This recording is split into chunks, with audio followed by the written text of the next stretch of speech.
Ahora la primavera, los albores de la primavera y la renovación de la vida los dedicamos a la Biblia, a conocer un poquitín más y mejor algunos de los libros que constituyen esa gran biblioteca de la antigüedad que es la Biblia, esos 73 libros que han dado origen a todo lo que es y conocemos como cultura occidental y que son de alguna manera el código a través del cual o a partir del cual no podemos conocernos mucho mejor, y que cualquiera que quiera conocernos tendrá necesariamente que remitirse a ella. Dentro de esa gran biblioteca de la Biblia hay uno especialmente que tiene una significación especial. Si el Occidente depende de dos viajes, el de Ulises también depende de otro, ese otro que es el de Israel por el desierto, el Éxodo. Y el libro del Éxodo, que nos ha dado la clave para entender la vida, pues es lo que hoy nos concentra y queremos conocer. Lo vamos a hacer de la mano de Miguel Ángel Melendo. Miguel Ángel es una persona que lleva muchos años dedicado al voluntariado social y religioso. Él es de profesión médico. Ha estado casi 30 años por África, fundamentalmente en Etiopía, pero también en otros países, que conoce bastante bien, claro, con toda esa dedicación. Y últimamente está practicando esa misma profesión por aquí, por ámbitos, sí, distintos y no tan, no igual que una clínica de la Seguridad Social, pero bueno.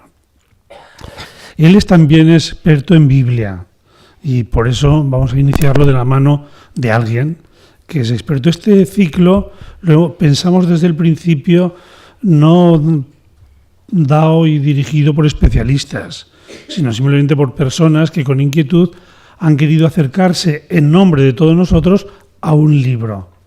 Y desde esa actitud de búsqueda y de preocupación, luego nos quieren transmitir las sorpresas que se llevan, las cosas que encuentran, la admiración que les puede producir, la dificultad inicial por encontrar un sentido y un significado a esos libros tan antiguos.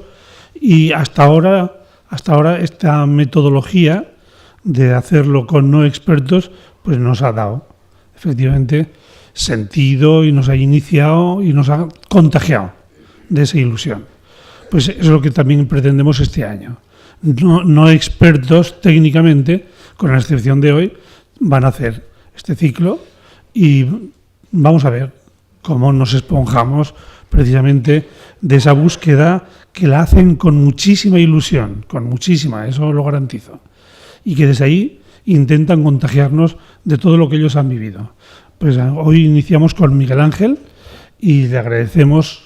Vino el sábado de una estancia profesional fuera de 3 meses, se ha incorporado así rápidamente, pero lleva más de esos 3 meses preparando esta intervención de hoy. Pues muchas gracias, Miguel Ángel, y vamos a estar muy atentos a lo que nos digas. De nada, pues buenas tardes, no sé si se oye bien. Se oye bien, ¿verdad? Bien, pues bueno, de experto, pues no soy experto, simplemente tengo una pasión. Como tengo también la pasión por la patología y la clínica médica, pues tengo también la pasión de la Biblia desde hace muchos años. Y por eso pues he seguido estudiando desde casi mi juventud la Biblia. Pude estudiarla también en Roma hace muchos años y bueno, pues desde entonces ha sido también otra pasión más en mi vida, ¿eh? Entonces, bueno, pues os voy a hablar un poco de la Biblia, pero digo del Éxodo, concretamente del libro del Éxodo, pero quiero, vamos a ver si esto me funciona, tendría que dar, sí, al puntito. Y simplemente algunas ideas sobre el Antiguo Testamento, pero digamos que antes de nada parto de una realidad, que es el Antiguo Testamento tiene muchos puntos en común con la realidad actual en el sentido de que pues, la realidad se va repitiendo en la vida y de alguna manera parte todo de una realidad fundamental. Preguntas.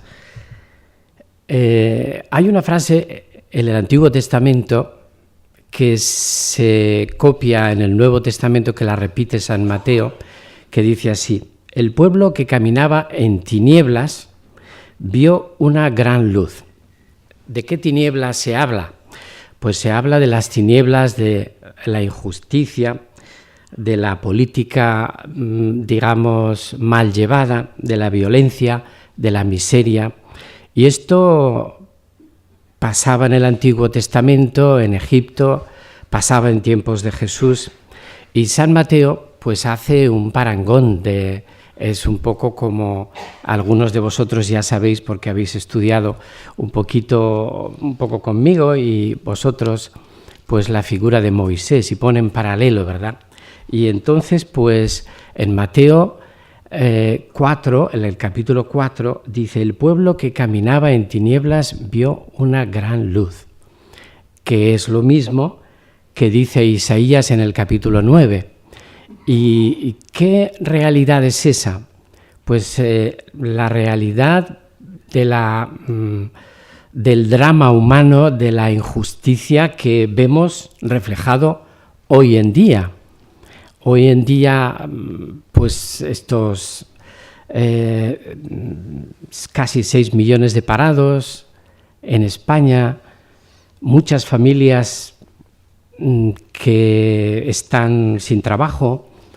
Pues el otro día miraba en una casa y digo, anda, pues esto no es un cajero. Hay gente que en las entradas de los pisos se pone su mantita y duerme, ¿verdad?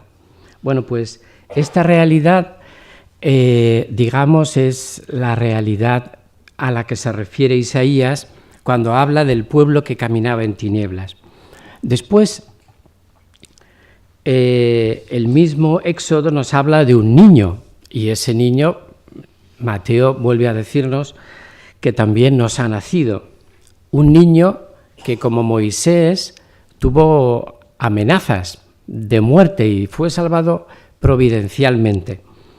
Y también Jesús pues es salvado providencialmente. Ya veis cómo hay un paralelismo, ¿verdad? Y tal. Pero ¿qué es lo que en definitiva el punto clave de este paralelismo?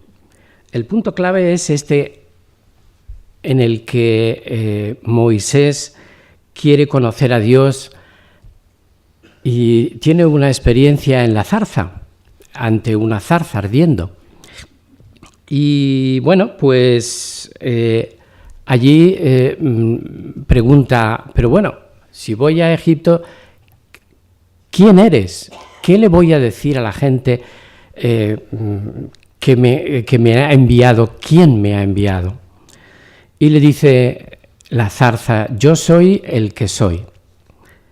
Pues esto en el Nuevo Testamento es la presencia de Jesús en su bautismo. En esa presencia, en el bautismo de Jesús, hay una voz que dice, este es mi Hijo muy amado. Bueno, pues todo este paralelismo, digamos, nos hace ver que en el Nuevo Testamento, como en el Éxodo, Mateo, pues de alguna manera pone en paralelo a Jesús como el nuevo Moisés. Pero vamos a empezar con esta pequeña introducción del Éxodo, en el que vamos viendo que el Antiguo Testamento ha sido siempre una búsqueda titubeante, humana, una pregunta que tuvo un trasfondo cultural en el Oriente Medio. Es decir, el pueblo de Israel tiene su origen en Abraham y de alguna manera, pues en el Próximo Oriente tenemos el origen. Abraham es como el origen de la historia de Israel. Pero la Biblia, en realidad, es una pregunta sobre una realidad humana. Tenemos una vida maravillosa, pero ¿cómo es que el mal nos la destroza inexorablemente? ¿Quién desencadena todo este mal? ¿Por qué no somos capaces de entendernos y de convivir normalmente y hay tantas divisiones? ¿Cómo se puede romper el engranaje del mal? ¿Cómo realizar y para cuándo la verdadera libertad? ¿Qué clase de pueblo somos y cuál es nuestro destino? ¿Quién está detrás de todo esto que nos sucede? Hay una especie de hilo conductor en toda la Biblia y es una llamada a salir, pero esta llamada a salir no es simplemente sal de tu tierra, es una llamada a salir de la mentalidad nuestra. Y ahí es donde nos reflejamos todos un poco en esta llamada, ¿verdad?, de Abraham, esta llamada que también será de Moisés. Hay también una promesa, la promesa de una descendencia y la posesión de una tierra junto con una bendición.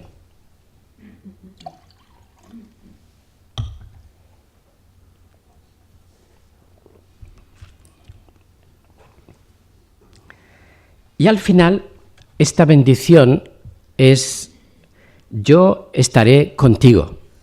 Esta es la bendición, en esto consiste la bendición de Abraham. Yo caminaré contigo, pero para eso tienes que salir de tu tierra, de tu entorno, de tu casa. Este hilo conductor hasta hoy ha sido un poquito de alguna manera, el alma del pueblo judío. Sal de tu tierra, una llamada, una promesa y la tierra que tan importante es para los judíos, ¿verdad?, hasta hoy en día. ¿Qué significa, pues, en este contexto, el éxodo? Éxodo significa salir hacia, que es lo que hace Abraham, que es lo que hace Moisés, es lo que hace también David. Bueno, pues el éxodo es una realidad humana. Estábamos hablando antes con una compañera y tal, y decía, pues, la experiencia tremenda de ver salir gente de Ruanda, ¿verdad?, de su tierra, con lo puesto en la cabeza, y salir por los caminos hasta un momento dado en el que se paran, no pueden más, y bueno, pues mueren sobre... Pero es también, pues, la salida, ¿verdad?, de mucha gente que de su tierra, pues, no pueden sobrevivir. Muchas veces hablamos de que la gente sale de su tierra por hambre. Sin embargo, la causa principal de ese nomadismo actual y de la emigración es fundamentalmente porque nadie desea vivir en un país en el que el régimen, pues, es asfixiante, ¿verdad? No hemos caído nunca en que la principal causa de la emigración es no poder vivir en un ambiente y en un clima político donde uno no puede, digamos, ni expresarse ni vivir. Y si sale, ¿verdad?, como es el caso de algunos países de África, la familia después va a prisión, ¿verdad? Bueno, pues esta es la realidad, digamos, humana, el movimiento, el salir hacia afuera, pero no solo de las emigraciones de los neandertales y desde el principio, ¿verdad?, de nuestro ser, de nuestra humanidad, sino también de la realidad actual, porque no se trata de salir geográficamente. Es que estamos llamados a salir también de nuestro entorno, digamos, de niñez y de nuestro aprendimiento primero. Es decir, de alguna manera estamos llamados a desaprender muchas cosas. Entonces, esta salida de Abraham, como muchas cosas en la Biblia, no son solo digamos, cuestiones históricas o catequéticas o teológicas para enseñarnos una verdad, sino que detrás hay un trasfondo, digamos con una palabra difícil, metahistórico, pero sí que es algo que sirve para el ser humano y para todos nosotros en todas las épocas. Éxodo quiere decir del griego, ¿verdad?, salir afuera. El pueblo de Israel, vamos a ver si sé hacer esto yo. Sí. El pueblo de Israel, Abraham, ¿verdad?, salía de Ur, de Caldea, era un pueblo nómada. Los primeros, de alguna forma, protagonistas de la historia son nómadas, y los últimos protagonistas del Nuevo Testamento también, como Jesús, ¿verdad? Un nómada, es decir, sale de su casa. El nomadismo, pues, termina pues cuando empezamos a conformar las fronteras y a editar leyes para hacer límites, ¿verdad?, como los de África, que están hechos prácticamente con cartabón. Bueno, pues ese proceso es, digamos, moderno, pero no quiere decir que todo se termine ahí. Cualquier evento, ¿verdad?, incluso hasta en la Bolsa de Nueva York, puede volver otra vez, como se ve recientemente en España, a un éxodo fuera de nuestro país, donde no encontramos trabajo. Es que lo más importante de lo humano es el moverse. Vamos de la vida hacia la muerte, y eso ya es moverse. Vamos aprendiendo y vamos moviéndonos. Decía un profesor mío de traumatología, ¿verdad?, que cuando una persona se ponía en la cama y no se movía, era así, para moverse, pero con los pies hacia adelante, ¿verdad? Eso quiere decir que hay un movimiento vital que no solamente geográfico, sino también psicológico, humano y personal, que es muy importante, pero que coincide en la Biblia con este movimiento. Pero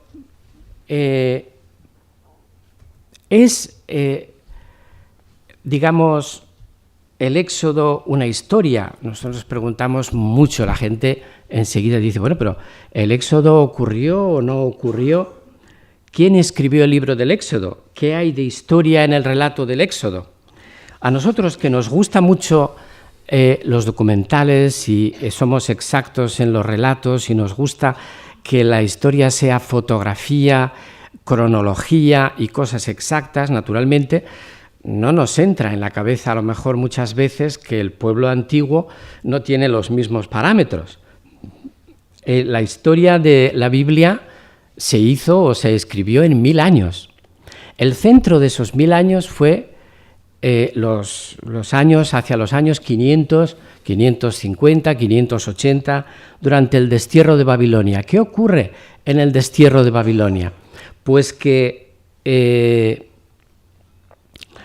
digamos, el pueblo de Israel, conquistado por Nabucodonosor, Jerusalén, Judá, es llevado de nuevo pues a Babilonia, ¿verdad? En ese mapa que hemos visto lo vemos. Es otra vez llevado a Babilonia, allí cerquita del... No sé si hay algún otro mapa. ¿Ve? Pues de nuevo casi como a la tierra de Abraham, de vuelta otra vez. Y en ese momento los sacerdotes comprenden que pierden todas sus estructuras, su sacerdocio, su historia, y ahí intentan poner por escrito. Además, porque el pueblo de Babilonia es mucho más culto. El pueblo judío ha sido siempre ignorante, esto lo dice la Biblia, ¿verdad? Ignorante, no acaba de... Entonces, ¿dónde aprende a escribir? ¿Dónde aprende a relatar? ¿Dónde aprende? Justamente en Asur, ¿verdad? Y en Babilonia, cuando sucesivamente fueron obligados a trabajos forzados en Babilonia, a hacer canales de irrigación, etc. Entonces ahí surge la pregunta, tenemos que poner por escrito porque nuestras estructuras, nuestra religión está en peligro.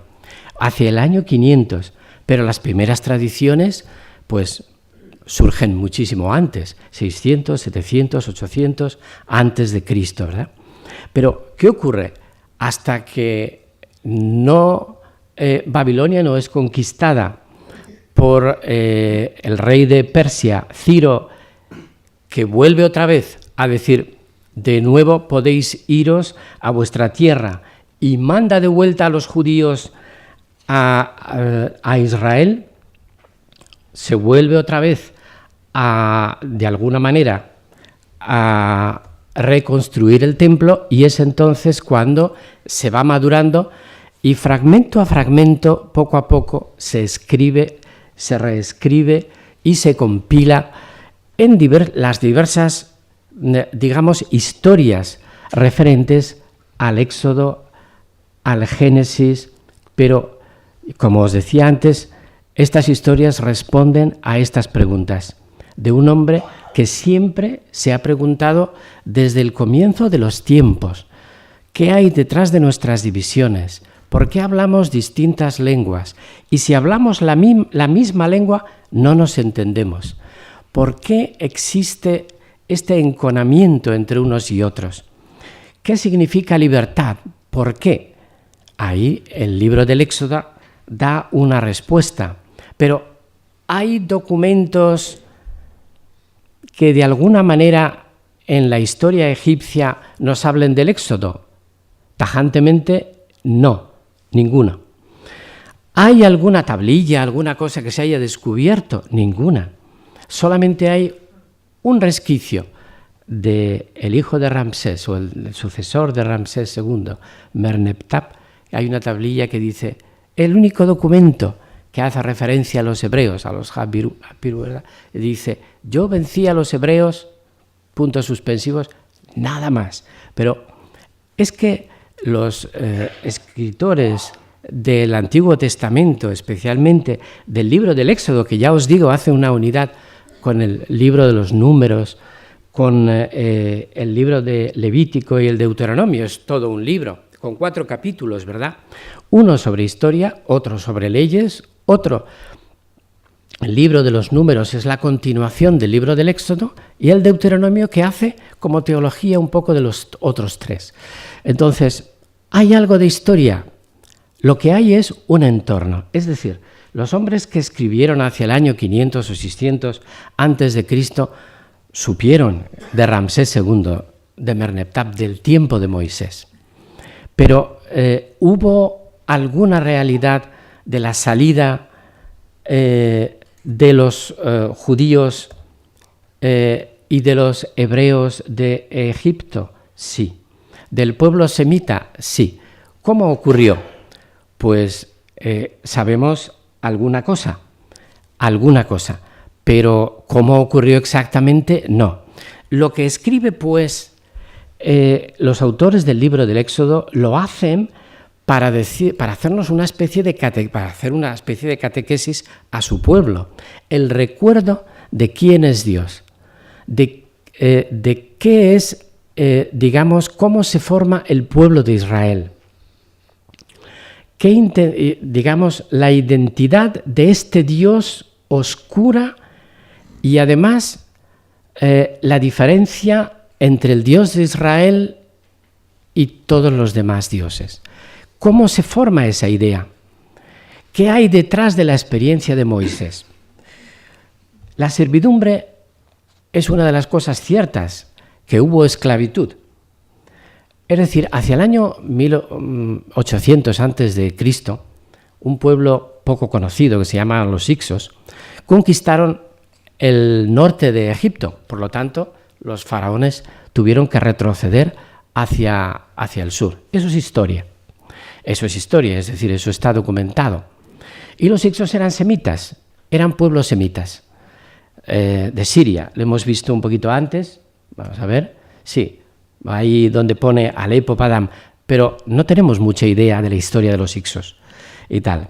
Sin más, sabemos que eran pueblos adelantados, que conocían pues el arte de la guerra y que invadieron prácticamente a la cabeza de otros pueblos semitas, entre los que había algunos que después la historia llama Hapirú o Javirú, hebreos, pues el norte y el delta. Y dice el primer capítulo del libro del Éxodo que los hebreos, digamos, habían proliferado eran mayoría, dice el primer capítulo del Éxodo. No voy a meterme con la Biblia y a ojear porque entonces ya sí que no terminamos. Pero dice efectivamente esto y también que vivían y se proliferaban. ¿Qué ocurre? Pues que un pueblo en Canaán que depende de las lluvias, cuando encuentra una realidad como la de, digamos, la regularidad del delta del Nilo y la riqueza de agricultura y todo tipo digamos, de alimentación, pues proliferan.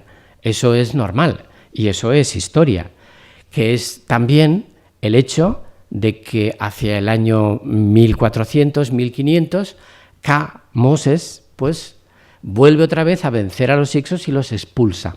Estamos en los años 1500, 1400 y la historia del Éxodo empieza ya prácticamente a hacerse realidad, más o menos una realidad que, como digo, en sus detalles no podemos conocer. Pero la catequesis se basa en ese entorno, hacia los años 1250. ¿Qué ocurre? Pues algo que ocurre aquí y en todas partes del mundo. Con la reconquista del poder por parte de los faraones, la subida al poder primero de los sacerdotes, la reorganización de Egipto y la reconquista del delta del Nilo, poniendo la capital en Avaris, que veis allí, los hicsos son expulsados y la mayor parte de los intelectuales, digamos así, hebreos, que huyen otra vez hacia su tierra de origen, es decir, la tierra de Canaán, veis ahí, Jasor, cananeos, amorritas y hacia arriba. Los hebreos y los pueblos semitas son rechazados. ¿Quién queda? Quedan, pues lo que queda siempre, los que desheredados, los que no tienen oficio, los que agricultores, y esos son los esclavos. Esa realidad es histórica. Esa realidad está, digamos, de alguna manera, pues está ahí. Ese entorno es el que los autores del siglo, de los años 500 a.C., 400 y 300, que editaron los fragmentos y el libro del Éxodo, Números, Levítico y Deuteronomio, pues, digamos, encontraron y conocieron a pesar de vivir 700 años después, que sus antepasados habían vivido en el delta del Nilo como esclavos. Entonces aparece la figura de Moisés y decimos, ¿y Moisés es histórico? Pues Moisés, dice digamos, un midrash conocido de Deuteronomio, del libro del Deuteronomio, que en el capítulo 34, que vivió 120 años. Tuvo 3 periodos. Un periodo providencial, en el que nace, providencial en el sentido que aquí empieza la catequesis, digamos, de las diversas escuelas que después escribirán el Éxodo, pues empieza a ser una aparición providencial. Hay una especie de genocidio, lo cual es muy normal, entre los hebreos, normal quiero decir, normal para un pueblo que empieza primero, pues de alguna manera desprestigiando a los judíos. Enseguida vais a ver un poquito, estos Abirú pasan de ser trabajadores a ser extranjeros indeseables. Esto nos suena, de indeseables a esclavos. Luego a trabajos forzados. De esclavos a pueblo llevado al exterminio. Es decir, si se van, bien, y si no, aquí hasta que se mueran, a trabajar en los trabajos, digamos, de defensa de el pueblo egipcio. Y de pueblo llevado al exterminio ha inducido a perder el sentido y el gusto de la libertad. La figura de Moisés, pues, ¿es legendaria? Sí. ¿De dónde viene la palabra Moisés? Moisés es un nombre egipcio. los faraones se llamaban Moisés. Ramsés. Ese Mses es Moisés. Moses. ¿Qué significa esto? Significa Dios se ha manifestado. El Dios Ra se ha manifestado. Eso es lo que significa Ramsés. Mses es la raíz y Ra es el Dios. Y Tutmosis, otro faraón importante en la reconstrucción, en la vuelta al poder, ¿verdad? Pues significa el Dios Tot se ha manifestado. Entonces Moisés se ha manifestado, Dios, pero el Dios no se pone. El Dios no se pone. Los hebreos tenían una conciencia vaga del Dios de Abraham, del monoteísmo, muy vaga, que sigue afianzándose progresivamente, porque la figura de Dios se va a ir, la figura de Yahvé, digamos, se va a ir afianzando poco a poco. Lo que sí sabemos es que alguien que providencialmente, en la tradición hebrea, naturalmente, es historia, es simplemente catequesis, digámoslo así, y se basa en alguna leyenda. ¿Qué base tiene esto? No lo sabemos, pero lo que sí sabemos es que la catequesis se basa en esa figura, digamos, de un medio egipcio, medio hebreo, que es llevado providencialmente de las manos, educado por las manos egipcias, la hija del faraón, según el texto del Éxodo, ¿verdad? Y que aprende la libertad, y que aprende lo que es ser libre mientras sus hermanos viven la esclavitud. Y en esa contradicción vivirá, hasta que tiene una experiencia negativa. Él, que cree ser un libertador en un momento dado, pasa a ser de alguna manera sospechoso. Pero esta experiencia especial, muy importante dentro de la catequesis, digamos, de ser una persona providencialmente salvada y providencialmente educada por los egipcios, que tenían una cultura, ¿verdad?, una paideia, una sabiduría muy avanzada para el tiempo, pues la hereda Moisés. Y esta digamos, experiencia contrastada, al principio no le sirve más que para huir, porque es, de una parte, esto es el segundo y el tercer capítulo, ¿verdad?, del Éxodo, rechazado por los suyos, y por otra parte, rechazado por el faraón, y huye a Madián. Pues el período más fructuoso, digamos, no digamos más feliz, porque quizás es el más duro de vivir, en el que en el silencio del desierto la mentalidad de Moisés sigue la catequesis digamos, del libro del Éxodo para los judíos, aprende a tener otra concepción de la vida, a relativizar lo que ha aprendido, a saber que lo que uno aprende es relativo y de que una cosa es experimentar desde fuera el dolor y la esclavitud de los demás, y otra cosa es vivirla en su propio. Había un catedrático de economía francés que decía, que escribía en un artículo, no se puede conocer,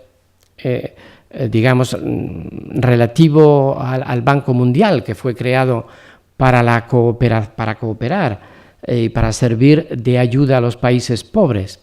Dice, no puede existir una mentalidad de conocimiento de lo que es la pobreza en los países en vías de desarrollo cuando se tiene el 90% del personal sentado en los despachos del Banco Mundial en Washington. Esto me impresionó. Es decir, esto es así, ¿verdad? Para quien hemos vivido un poquito de cerca en África y hemos escuchado hablar a un técnico y a un político etíope, ¿verdad? Y el viceministro etíope decía, Eshi, que quiere decir, sí, va bien, sí. Y el señor le decía, alta finanza y cosas de alta finanza. Yo decía, dice, sí, va bien. Entonces, dos mundos que para nada convergen, ¿no? Es decir, uno habla y el otro tiene que escuchar. Uno dice lo que tiene que hacer y el otro dice, sí, bueno, pero cuando te vayas ya haré lo que me dé la gana. Es decir, esta es un poquito la realidad de Moisés.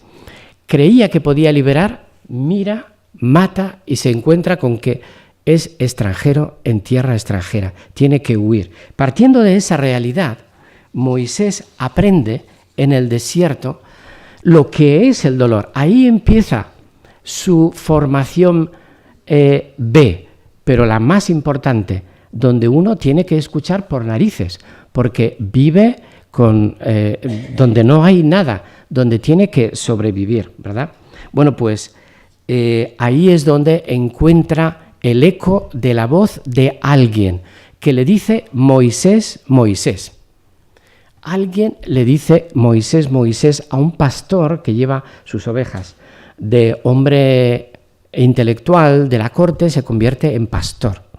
Y al escuchar este doble en la Biblia, cuando vemos muchas veces se repite esto de Moisés, Moisés, y también Samuel, Samuel. Esto quiere decir que hay como un cambio de ciclo. ¿Qué cambio de ciclo hay en Samuel, Samuel? Que va a venir la monarquía, es una forma distinta.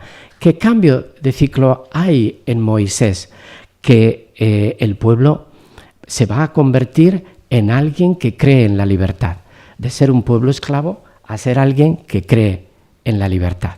Bueno, pues esto es lo que escucha esa palabra Moisés, Moisés. Yo te mando a Egipto, a la boca del lobo otra vez. Pero Moisés ha cambiado de mentalidad. Entonces vuelve, pero vuelve no ya con la violencia, vuelve con otro carácter. Es decir, vuelve cuando también Egipto, Dios sabe que en Egipto también ha cambiado el ciclo y a Ramsés le sobrevive o le sigue en el poder un nuevo faraón, su hijo Merneptah. Entonces, este hombre, que en la tradición de Israel aparece no como un monstruo, sino todo lo contrario, como un hombre perspicaz, casi demócrata, es decir, escucha a Moisés, es un hombre que es inteligente, dubitativo, porque valora los pros y los contras. Este pueblo se nos va, la mano de obra, pero es que también nos crea problemas.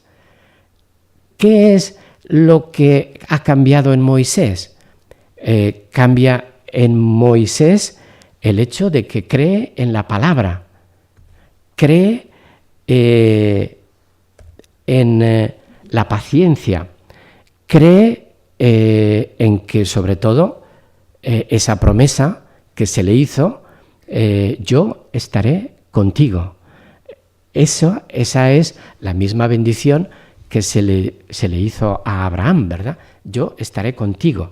Hay pues una especie de acompañamiento. Y bien, pues hay otro aspecto. Moisés no tiene miedo. Ese mirar a la izquierda y a la derecha ya no existe en Moisés. No tiene miedo a la palabra del faraón, ni tampoco al pueblo de Egipto, ni a su pasado, ni a sí mismo. Nosotros nos tenemos más miedo a nosotros mismos. ¿Qué ha hecho? ¿Quién ha conformado eso? La educación del faraón, de su padre y de su madre. Dice que era de estirpe de Leví, de la casa de Leví. Y lo pone así la Biblia como para decir que viene de pueblo de sacerdocio, ¿verdad? Y tal. Pues no. El desierto ha cambiado a Moisés. El desierto donde en el silencio se oye ecos de la vida nuestra que no oímos cuando nos educan. En el desierto desaprendemos muchas de las cosas, pero si no pasamos por un tiempo de una o de otra forma por desierto, por un tiempo de silencio, somos bastante incapaces de darnos cuenta de muchas cosas de nosotros mismos, ¿verdad? Por eso, digamos esto que los psiquiatras y los psicólogos dicen un poco, ¿verdad? De que muchas de nuestras capas salen al momento en el que de alguna forma caemos en la cuenta. ¿Y dónde caemos en la cuenta? Ciertamente no viendo la televisión, no hablando, sino callando, en el momento del silencio. Bueno, el cambio de ciclo de Moisés tiene resultado. Sí, por Moisés, no. Por un conjunto de circunstancias. Las plagas de Egipto, ¿qué significado tienen? Las plagas de Egipto, la principal plaga de Egipto es el faraón mismo. Es la autocomplacencia, es ese no comprender fundamentalmente qué es lo que está pasando en un pueblo que quiere mantener opresivo a otros sin ser consciente de que hay cosas contra las que no se puede luchar, ni contra nosotros mismos, ni contra la naturaleza, ni contra las crecidas de cada año cuando son excesivas, cuando vienen mal dadas, es difícil de esos. Bueno, pues en ese contexto de catástrofes naturales, progresivamente, es cuando el faraón se da cuenta de que tiene que decir iros, pero con ese tono. Es decir, llega un momento en que este faraón, que tiene esa contradicción entre ser inteligente, pero al mismo tiempo lleno de poder y de sí mismo, y que se encuentra con un hombre, Moisés, que realmente es especial, pues de alguna manera dice, coged todo lo vuestro y marcharos de nuestro pueblo, porque no causáis más que problemas. Entonces, esta es la ocasión, porque por eso digo, este es el entorno más o menos histórico, porque en la mayor parte de la historia antigua no puede hacerse historia tal como nosotros la conocemos, ¿verdad? Nosotros tenemos que saber que hay un cierto entorno histórico del que conocemos, y del de la Biblia empieza con David y Salomón. Al tiempo pues nosotros tenemos un vago entorno histórico, y ahí es donde se aplica esta catequesis que aprovecha de la leyenda del libro del Éxodo, de Moisés, y de esta historia providencial de un hombre que se hizo líder. Y esto es muy posible, pero no sabemos bien cómo y por qué.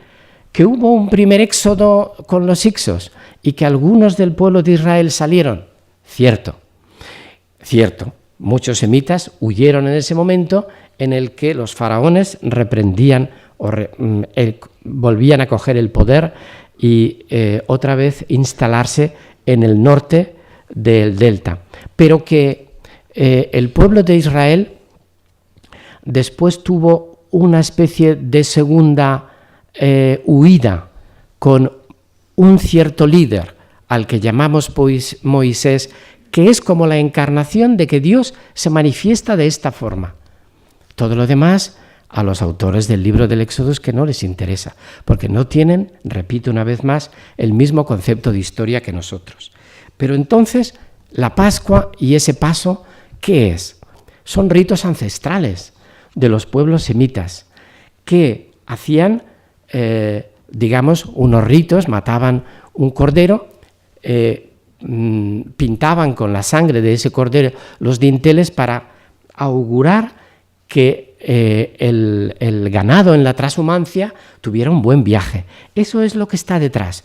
Y a partir de esa tradición oral antiquísima de los años 2000, 1500, 1600, eso sí que se conoce y es historia, aparece una catequesis que dice, y el pueblo aprovecha de eso para hacer un rito en el que se conforma como pueblo distintivamente, un concepto de Dios distinto, que es providencial, que aprovecha de los hechos, de la historia y de los acontecimientos para guiar y para poco a poco dar sentido de unidad a unos clanes que vivían separados, que tenían un concepto vago de Dios.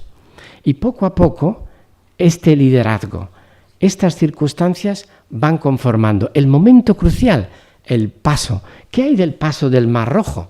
Pues también es muy fácil de entender. ¿Qué dice la catequesis?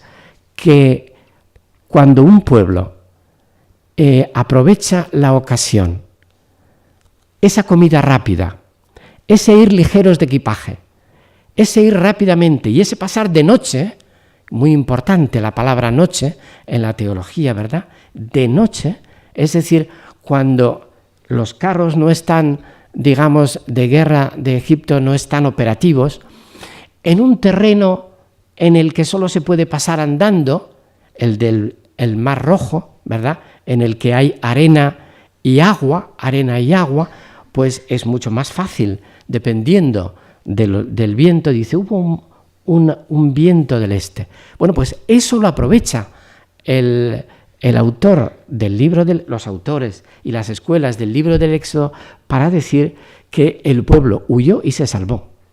Y se salvó, porque mientras los carros se quedaban anclados en un terreno pantanoso, el pueblo podía. Que después está esa especie de alegoría. Bueno, pues eso es el color que se le pone a la historia para hacerla un cuento.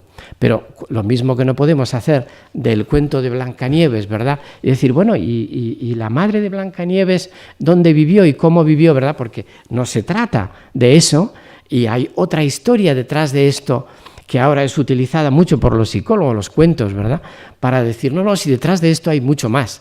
Pues lo mismo, detrás de esta historia hay mucho más que una historieta, un cuento, ni siquiera la historia cronológica. Lo que intentan decir es que a través de esa causalidad, digamos, esa especie de sucesión de hechos que pudieron ser más o menos históricos, que vagamente conocemos de que hubo tribus en aquellos tiempos, en tiempos de Ramsés y su hijo Merneptah, que escaparon, que pudieron escapar a la otra parte del Mar Rojo. Y una vez que estaban en el desierto, pues cantaron de alegría, es decir, festejaron e hicieron una fiesta. Esto es el entorno más o menos histórico que aprovecha los sacerdotes y las escuelas posteriores para poner por escrito una catequesis y decir, en este momento el pueblo hebreo empezó a tener, digamos, identidad, a deshacerse de los dioses Ra, de los espíritus de la familiares de Egipto, y a decir, el Dios providente es el Dios compasivo y misericordioso. Como dice en el libro del Éxodo, cuando Moisés al final dice, bueno, pero y muéstrame tu rostro, ya al final de la historia, ¿verdad? Después de haber pasado por todas las aventuras y tal del desierto, muy interesante, porque las etapas del desierto es la marcha de la vida del hombre, de toda, ¿verdad? Ese caminar desde un tiempo de tinieblas, desde un tiempo de desgracia y de injusticia, hasta el tiempo del desierto por las dificultades, donde de lo que se trata es de ir adelante. Ciertamente que hay mucha gente en el camino que durante el desierto se plantea decir, siempre volver atrás y decir, pero si en Egipto teníamos pescado en abundancia, pero teníamos cebollas y comíamos. Esa idealización del pasado es uno de los problemas que se encuentra Moisés, pero que nos encontramos todos los días nosotros. Cuando hay una dificultad o cuando la convivencia es difícil, es mucho más fácil apelar a la seguridad del pasado. Lo segundo es aquellos catastrofistas que dicen, lo mejor hubiera sido hacer una embajada al faraón y quedarnos con él. Todo menos afrontar este desierto donde no tenemos ni agua ni comida. Pero a nadie se le ocurre, excepto a Moisés y algunos de entre ellos, que en realidad en el desierto la gente sobrevive si quiere. Que hay caminos también que llevan, y el camino más fácil no es el más corto siempre, ¿verdad? Y además, pues, y sobre todo, que las cosas se afrontan, y si no se afrontan, realmente uno vuelve a la esclavitud, Hay muchas personas que volvemos casi con enconamiento, un poquito a nuestro pasado, porque nos da seguridad, ¿verdad? Esto es parte de la catequesis también, parte de la catequesis del libro del Éxodo. Y finalmente llegan a la montaña, y en la montaña acampan y, pues tiene lugar una tormenta. Y hay una en todo esto, no sé ni dónde voy, ¿verdad? Las frases no os las voy haciendo ver conforme, no estoy acostumbrado a usar estos medios tampoco, ¿eh? En África esto no se usa mucho.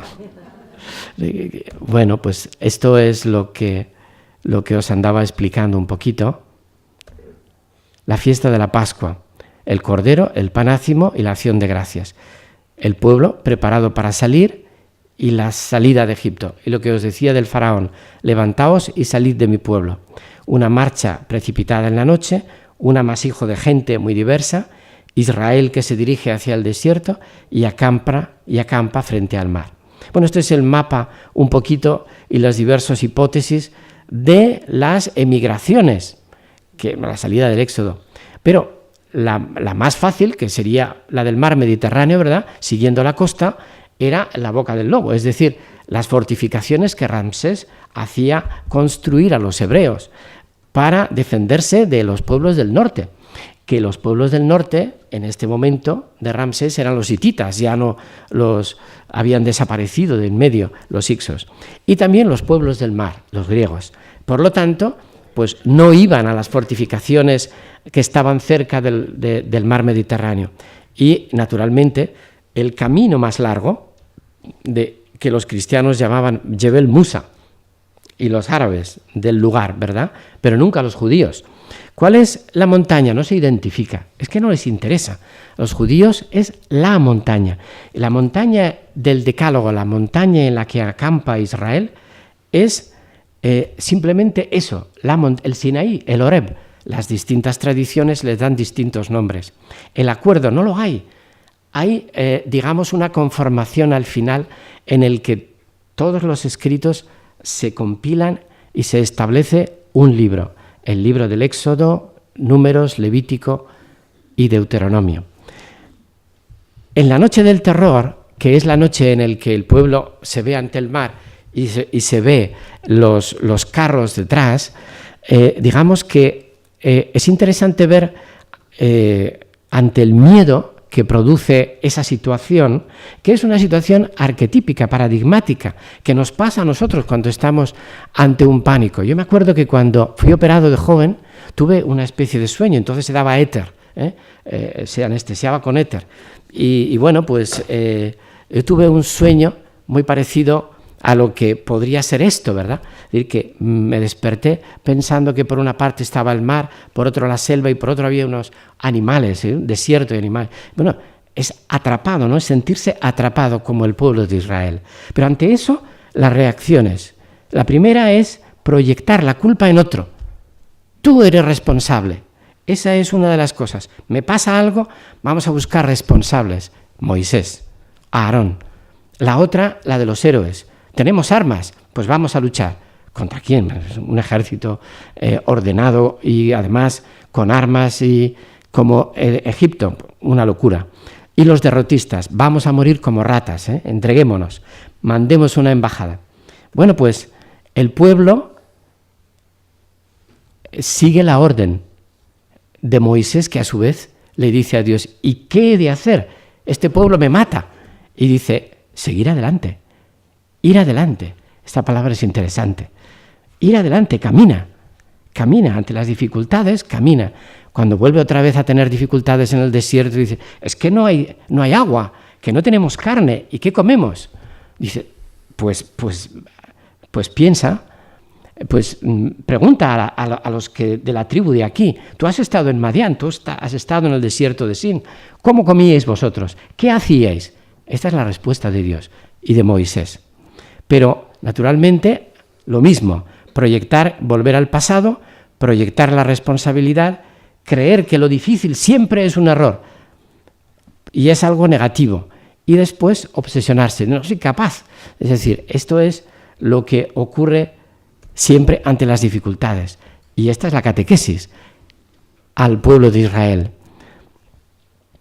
¿Y qué es lo que poco a poco va haciendo esta dificultad, el desierto, el paso, crear un pueblo? Ante las dificultades, los que quedan más unidos.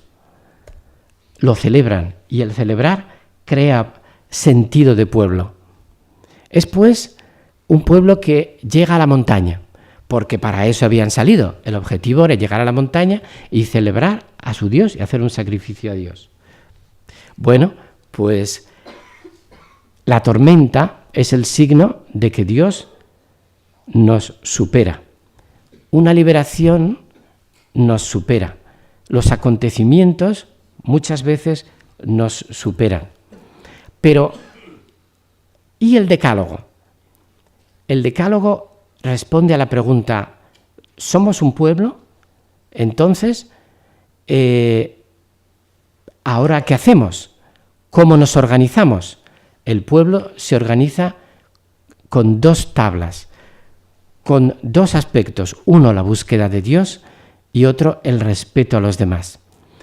Sin imágenes. ¿Qué significa esto de las imágenes y del becerro de oro? ¿Por qué Dios se enfada cuando el becerro no es más que la imagen de un Dios poderoso? No es una imagen como la de los egipcios, exactamente igual. ¿Por qué Dios no es capaz de entender que el símbolo, el significado, no entiende el signo y el significado del becerro de oro? Era el signo del Dios que nos ha podido liberar, que nos ha hecho pueblo. ¿Por qué se enfada? Pues porque en realidad muchas veces con ese hecho, ya lo dice el verbo, fabriquemos un Dios que pueda ir delante de nosotros. El texto del Éxodo dice así, porque nos fabricamos, porque modelamos a Dios cuando Él es el modelador. El modelador. Él es el que ha hecho a su imagen. ¿Qué es lo que Dios no intenta por todos los medios convencer al pueblo de no hacer? Es decir, crear una imagen de Dios, es decir, modelar a Dios. Dios es alguien que se escapa y por tanto, pues ese es el secreto de la ira de Dios y de Moisés. Es decir, no se puede fabricar a Dios. Dios es algo distinto, es un incógnito, es una incógnita que poco a poco, al final de la vida, nos va enseñando, como dice el libro del Éxodo, la espalda. Y voy terminando porque me parece que ya es casi la hora, ¿verdad? Bueno, pues simplemente deciros la última frase que antes de entrar y casi antes de morir, Moisés, pues de nuevo, se encuentran con la última parte del desierto de Parán y allí pues no hay carne y todo. Bueno, entonces pues se ponen todos a llorar y decir, para esto hemos venido, desierto y más desierto, el último desierto va a ser lo último que hagamos. Entonces todo el mundo, ¿verdad? Esto está en el libro de Números, en el libro de los Números, que como digo es el segundo gran capítulo del libro del Éxodo, el final del libro del Éxodo. Y dice Moisés a Dios, se vuelve a Dios y dice, pero ¿por qué me has hecho un líder de un pueblo que no hace más que llorar? ¿Pero soy yo acaso una madre para llevar a este pueblo en los brazos? Si no puedo guiar y llevar en los brazos a este pueblo, más vale que me mates, porque no soy capaz de esto. Esta es una frase muy interesante. Soy yo una madre para llevar a un pueblo y tal. ¿Por qué esto? Pues porque efectivamente Moisés no era capaz, murió antes. Y Moisés era un líder que nació para ser líder y morir en el empeño, en el servicio. Pero el lugar de Moisés lo ocupó Dios, lo ocupa Dios. Dios es esa nodriza que va acompañando y que produce líderes, que crea nuevas situaciones, ¿verdad? El Dios de Israel es el Dios que hace posible esta catequesis. Va creando pueblo, va creando conciencia, pero es un Dios que se escapa se escapa de todo esquema, de toda imaginación. Y lo que sí crea en el Decálogo es un pueblo libre. Quiere, contrariamente a lo que parece, que los mandamientos son para mantener al pueblo en otra ley.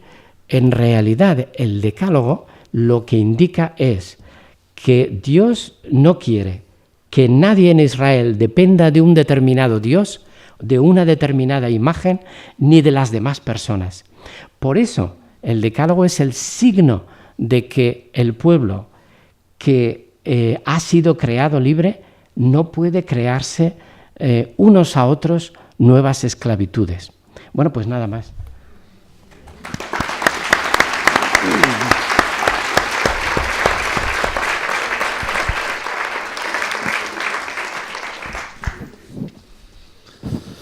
Pues disponemos de unos minutos para poder preguntarle o para poder plantear dudas o para hacer algún comentario.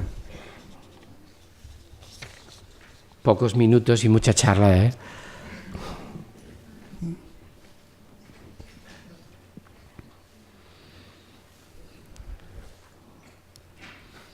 Sí. Un momentín, Nunca, no hay que tontas. llevamos el micro.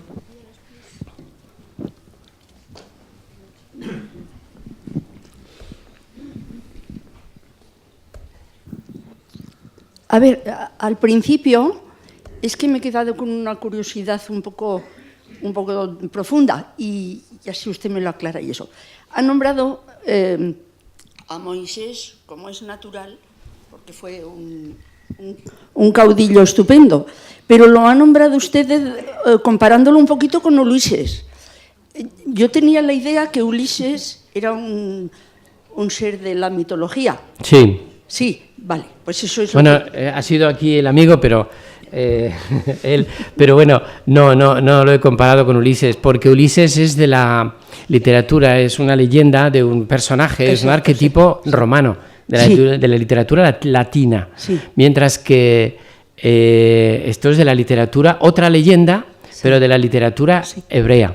Pues, Hebrea. Leyenda en el sentido de que, quiero decir que no sabemos quién era Moisés, quién era... Ya os digo que era un egipcio, es decir, Moisés es un nombre egipcio, no significa salvado de las aguas. Ese es el nombre que le dio la hija del faraón y tal.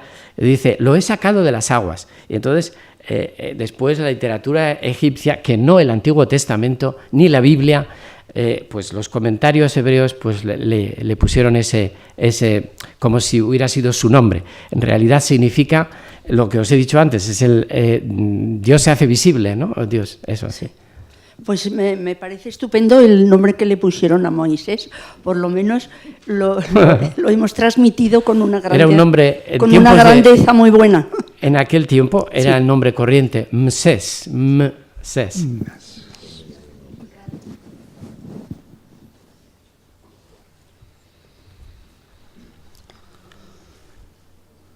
Parece que todo ha quedado Pues, muy claro.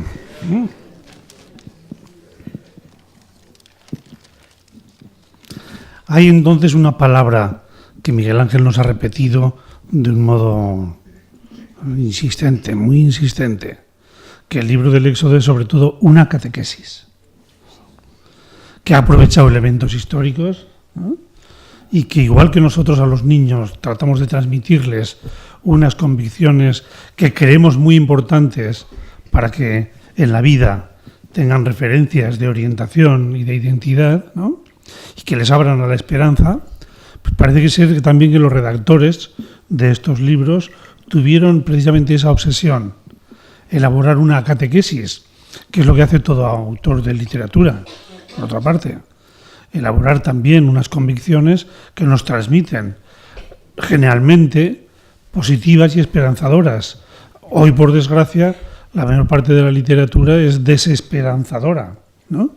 Y es la gran diferencia entre la literatura religiosa o creyente y la literatura no religiosa o no creyente, ¿no?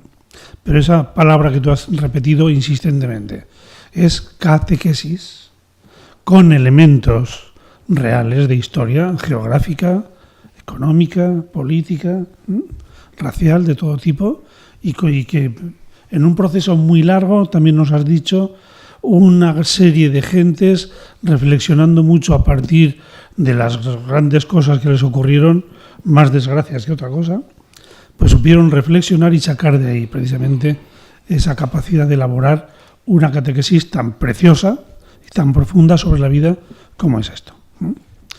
Yo quería no hacer ninguna pregunta, sino simplemente insistir en eso que tú nos has insistido también.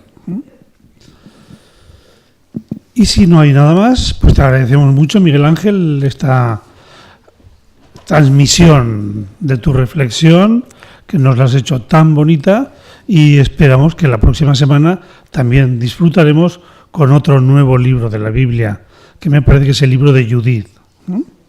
Pues hasta la próxima semana. Pues a vosotros gracias por la paciencia.